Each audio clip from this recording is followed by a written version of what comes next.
We are building the Wordle project from the WiByte Python curriculum available at www.wibyte.in.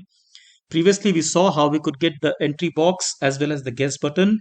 Now the game really moves on when the user enters something in the entry box and clicks the guess button. However, at that point, we need to make a few sanity checks. For example, we must find out if this word is a valid word, which means that it's not some gibberish that the user has entered.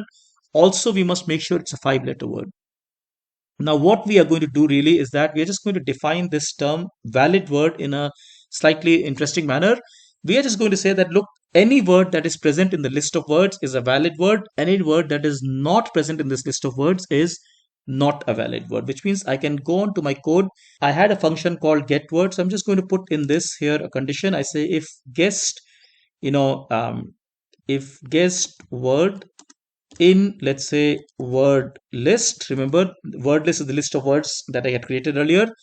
If my guessed word is in this list, so I just say valid word entered. However, for now, I just put a pass. On the other hand, if this is not the case, so if guessed word is not in the word list, then I say, well, look, this was an invalid word. Say invalid. Let's say invalid word. Please say enter again. So when I run this code, let's say I enter a word called, say, party.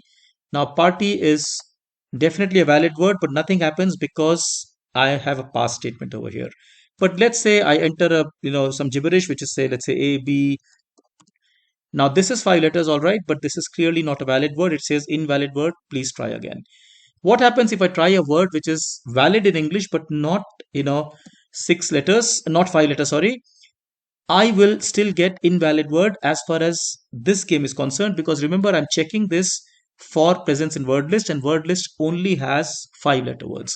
So in some sense, our definition of valid word is quite interesting, because it's also self-checking. For example, let's say I entered space, which is a valid word, but I enter it this way, SPA, lots of blanks, and then C. This will be seen as an invalid word also, because remember, the guessed word is being seen as space with a lot of spaces. So what this is doing is that it's automatically forcing us to enter, rather forcing the user to enter a 5-letter word which is a part of word list, and that is a reasonable definition.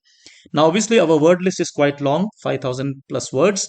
However, if you think that there is some obvious word which has been missed in this, we can always add that in the list. Maybe you can leave a comment and say that this particular word was not available. But by and large, it's a large list of words, and I think most valid English words should be present over there. So before I move on, let's just re-emphasize that this is a kind of self-checking mechanism. It automatically checks if the word is valid in English, if the word has 5 letters, if there's any random characters in there. But in fact, we can go ahead and build a little bit more information. We can tell the user why this is not a valid word. For example, it could be less than 5 letters or more than 5 letters. It could be a mix of letters and numbers. This would be a nice bonus to build. But just some examples. We already saw this. Reject is invalid for us. 1, 2, 3, 4, 5 is definitely invalid. Apple with a lot of spaces is also invalid. However, apple without those spaces, certainly a valid word. I hope you found this interesting.